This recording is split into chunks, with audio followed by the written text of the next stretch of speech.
Karate Kid, Jurassic Park. It was a creature feature called Them. I remember when Marley and Me came out, and that was a sad movie.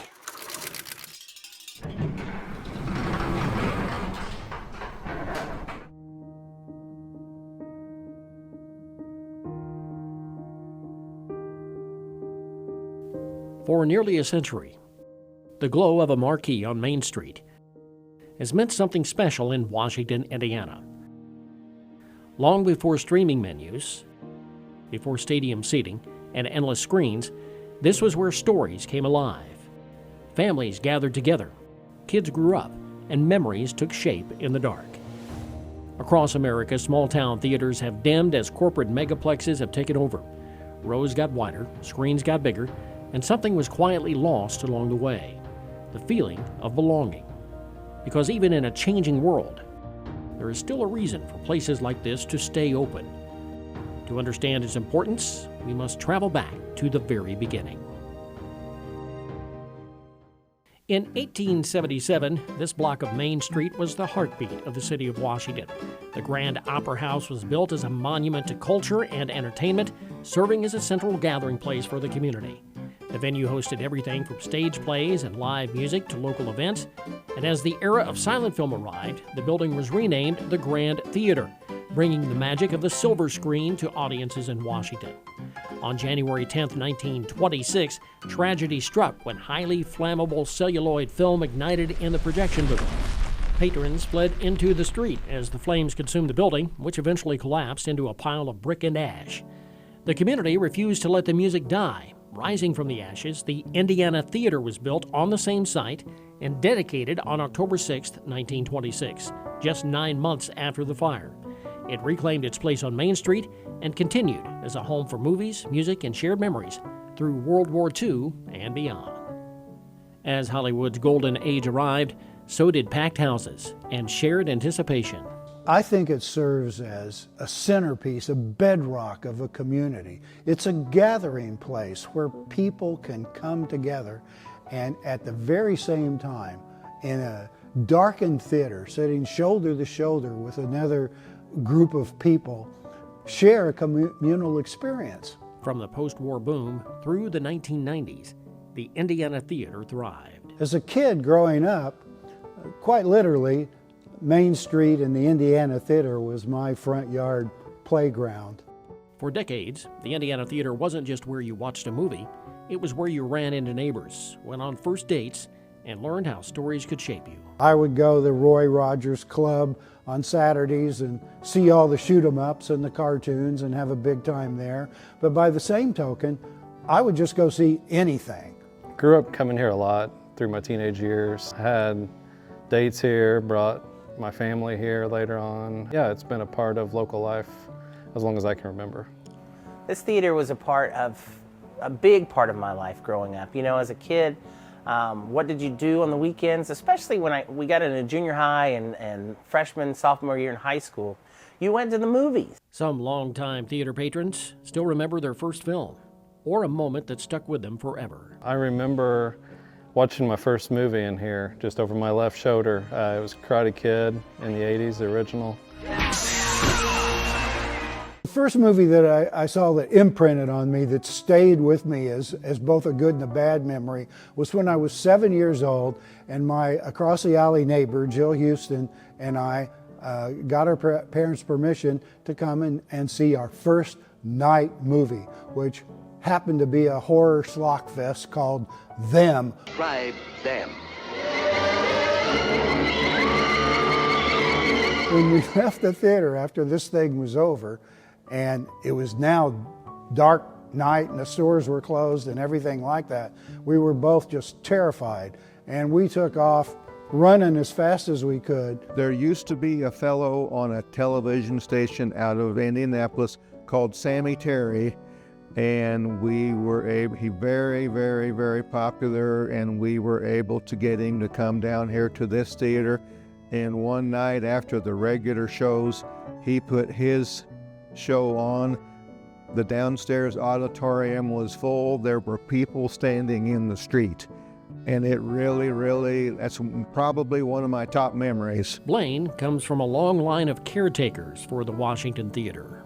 I have been at this theater since I was probably about 10-year-old, mainly cleaning, working in the concession stand, changing lights, just odd jobs. And then as I got older, I moved into the projection room, and that was the love of my life, and I still love it. And that's pretty much what I have done, all of that, and something that I can help with, I always try to help. To the Calibers, this theater was their life. They protected it and kept order. My behavior was pretty much what everybody else was doing at the same time, because once Mr. Caliber got wind of any of that sort of stuff, either he'd be in here or the lights would go up until things settled back down, and then on we would go.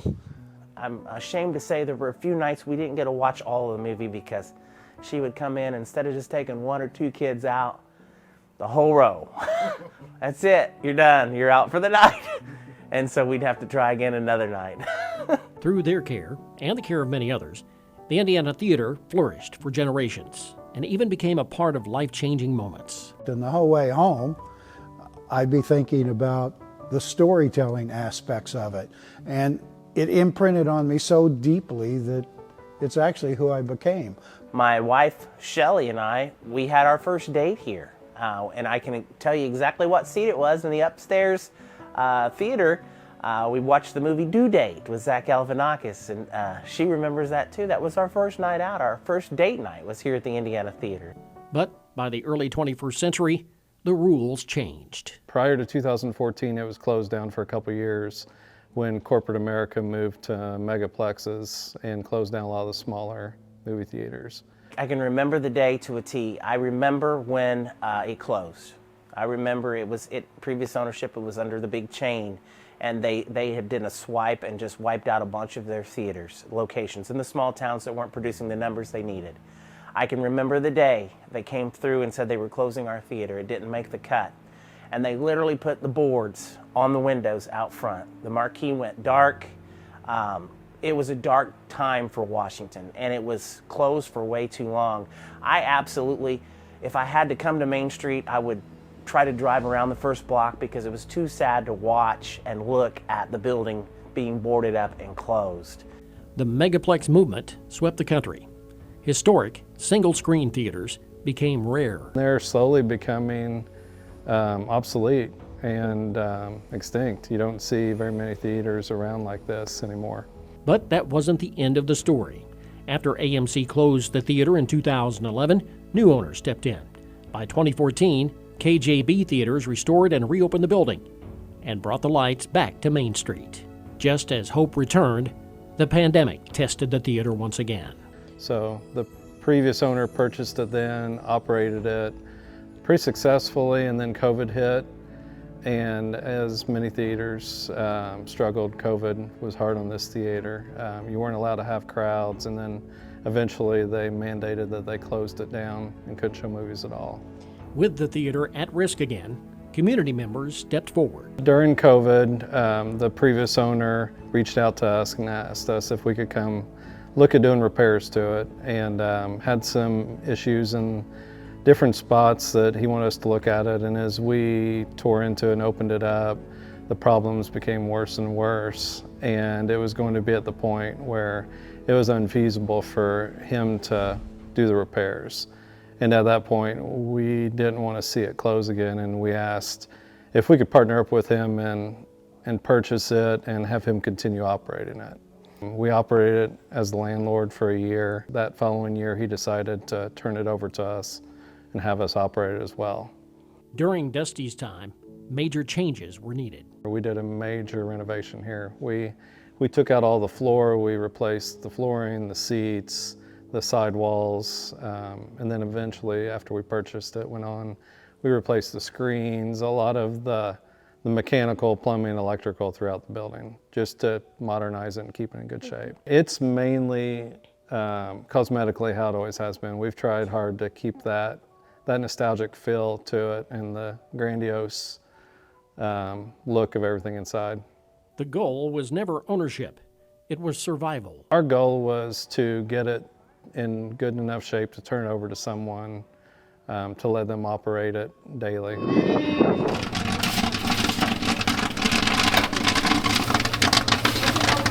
We need 4 tickets for Zootopia. You got? Here's another one coming on the time. Okay, 5. What's your drinks can I get you? That someone turned out to be an old friend. About 6 months ago, family moved back to this area. I was going to be working up in Bloomington doing insurance, and a buddy of mine, Dusty Davis, I've known him for 20 years, and I were having lunch one day, and I knew he was in the process of selling the theater. He told me about owning it for the last 2.5 years and renovating it, bringing it back to standard, but he just said he didn't have time to really dedicate the time to running the theater. He has a construction business. He does a lot of renovations, building. And so basically he was overseeing the theater with 2 other partners, and neither one of those guys could work it either. I thought it was a joke. I didn't think he was actually serious about it, but I mean, it took me a while to consider the fact of actually owning a theater. So. Yeah, same. I was like, we really need to sit down and talk about this because owning a theater means our weekends are there, our holidays are there, probably a lot of time there. So once we sat down and really hashed through it and what it'd look like, and then we were excited about it, we were like, okay, let's do this. Next thing you know, on Monday, I submitted a purchase agreement. That was September 15th, and then we incorporated our LLC on the next day and took over ownership and running the theater and operations October 1 of this year. I got to thinking about, could this business be successful? Again, all of downtown Washington has been under renovation, and we got a lot of new businesses. People are making solid investment into downtown Washington. So the viability of having a movie theater, even though people can watch movies at home, for people in Washington and Daviess County, they have to drive to Vincennes or Jasper to go to watch a movie in a theater. And I thought that our community would get behind this, and Dusty did too, and really rally behind it. They want to be able to see the first run movies in their hometown. And to think about not only the people driving, just coming to new run movies, but so many people, this theater will be 100 years old October 6th of next year. Their first dates were here. They have fond memories here. They had grandparents that worked here. They had, just the family and the community connection to the theater. I thought if you just had somebody who could give it a little bit of love, a little bit of attention, that our community would rally behind it, and boy, have they. Russ and his family not only want the community to rally around the theater, they want to make sure it continues to belong to the people who built it. Community partner, we're giving back every month to a local youth organization. I think people have really jumped on board with that. We have a nursing home senior citizens day at the movies once a month. We're working with DSI, folks with disabilities. They come in and watch a movie. Again, what I told Dusty is that, I'm the owner-operator of the Indiana Theater, but really I'm the caretaker in a long line of people who have loved this place for almost 100 years. And that's the way I look at it. It's the community's theater. I'm just here trying to help them create memorable experiences. So, welcome preschoolers. We're glad you're here. It's an awesome movie. Also for Russ and his family, owning the theater isn't about possession, it's about stewardship, about understanding that this building carries more than projectors and seats. It carries memories. Our modern technology, we're not selling movies because people can stay home and stream a movie or download a movie and watch whatever they want. What we're really doing is creating experiences for people to come out. And I really think post-COVID, in the world we live in today, people really want those experiences. It's not, I think we got tired of sitting around our houses, and we're missing the community aspect. You can watch a movie at your house by yourself, maybe with 2 or 3 other people, but there's just something to be said when you have, when we showed Scream on Halloween night and you had 220 people watching that movie together, or when we've had The Grinch, some of our free community movies that we've offered. and they've come out in over 200 people. I mean, you get a community sense when everybody laughs, you know, this is funny, when everybody cries, or when they're afraid. So there's things that happen here at the movie theater that do not happen if you're just watching a movie at your house. Because long after the credits roll, what remains is the experience. The walk downtown, the glow of the marquee, the shared silence before a story begins. The history of this building and the theater itself, it's just legendary, and I get excited getting in here, just being inside these walls, and seeing it alive and well and doing so good today once again with the new ownership. It's just a big part of Indiana, of Washington, of our community. In an age where so much is watched alone, places like the Indiana Theater remind us why watching together still matters. It's nostalgic. It's something for a little kid to come out to the big movie theater with the big screen and a huge room, compared to the megaplexes that just have a different feel. And having it locally owned on Main Street, you come down Main Street and the first thing you see is the bright lights and the marquee. It's something really cool that you just grow up with, and you know, you want to go back and experience that as an adult. For nearly a century, this theater has survived fire, change, closure, and uncertainty. Not because it was easy, but because Washington never stopped believing it was worth saving. Someone asked me, your why? What's your why? Why did you do this? Well, the why is that I'm a big basketball fan, and Coach Jim Valvano, during his ESPY speech, but right before he passed away, used this phrase, and he said, you know, if you can be brought to your emotions stirred to that you cry, or your emotions can be brought to a laugh, or something has happened to make you think, that's a really good day. And I think that's what movies do, and I think that's what theater does, and I think coming to a comedy show or coming to watch a magician, it allows us to detach from all the problems of the world and just be able to come in and enjoy, whether it's a movie, whether it stirs our emotions, gets us going, whether we cry, whether we laugh, or whether we think. And that's what movies did for me when I was growing up, and so hopefully we can help people in the craziness of the world just be able to come and for a couple hours, whether you're going off to sci-fi land, or you're going off to the Wizard to see the Wizard, or you're going to go watch some animals that make you crack up over, you know, a crazy animated show. Or if it's watching Christmas Vacation that takes you back 20 years ago and the memories that you have there. I think that's the unique thing that movies can do. And it doesn't just do it for me, it does it for everybody, because they all have their own personal experience with each movie. The lights go down, the screen comes alive, and once again, on Main Street in Washington, Indiana, a story begins.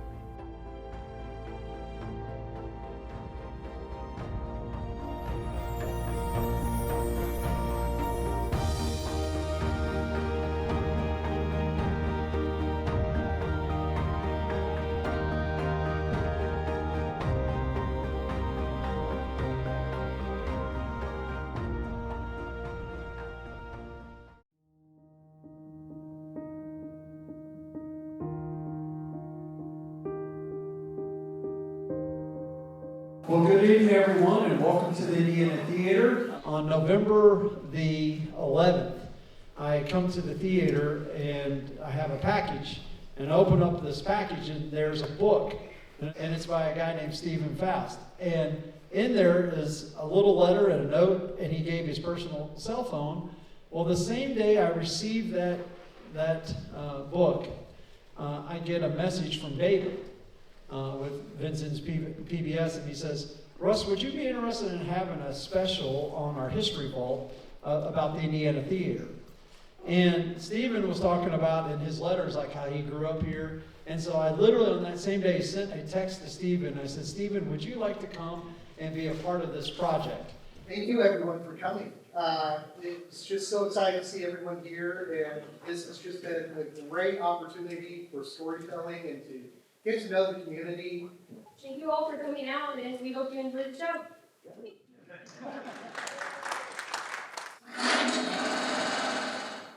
Karate Kid, Jurassic Park. And there was a creature feature called Them. Once again, on Main Street in Washington, Indiana, the story begins.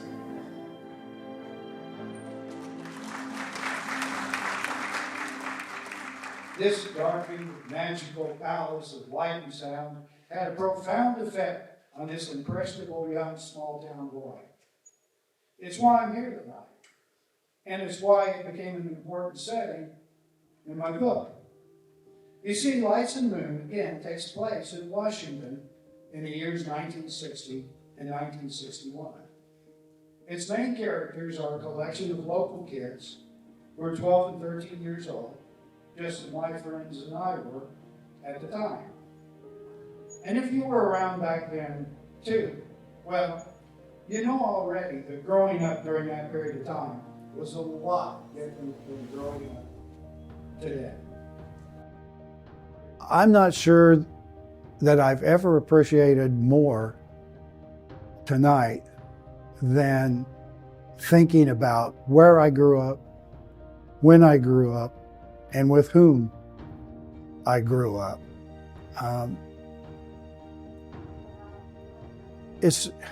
It's moving. I can hardly put it into words. I've thought about this a lot today, and particularly tonight when the documentary was running, and I couldn't help but see myself again as a little kid. I took a moment and looked up at the ceiling and the lights and just tried to breathe it all in. And it's funny how life sometimes comes full circle. It was great. It was very well done. It was a fun night. Yeah, celebrate the theater and the history of it and just see folks come out and just be excited about it. No, I just want to thank you guys. And you know, if you don't use any of my stuff, use this, right? You guys are the ones that are telling these stories all throughout Southern Indiana. And people, if we lose the sense of our history, we lose our roots. We lose who we are as a community, and it affects the way that our future looks. So I just appreciate you all. So don't lose fact of how important the work that you guys are doing, not just on the history of the Indiana Theater, but all these great stories that are out there to tell. So, you know, keep on trucking is what I would just encourage you all. So thank you all.